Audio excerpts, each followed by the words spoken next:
Hey everybody, this is a real quick video in case you have boAt Rockerz 551 noise canceling Bluetooth headphones and you need to do a hard reset on the Bluetooth connections.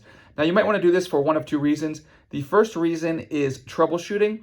If these headphones will not connect to Bluetooth, or they won't pair with your device, or if they're not syncing with your device, or if they keep disconnecting, any kind of connection issues like that can very often be fixed with a hard reset.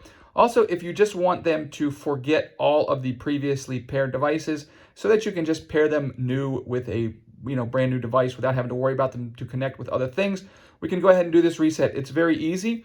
All you need to do is come in and find the power button, or what they call the multifunction button. It's the power button and the volume down button. And you will press and hold those two buttons simultaneously for about 4 to 5 seconds. You'll know that it has happened when the light will flash red and blue, alternatively indicating that the reset has completed, and you can set them back up.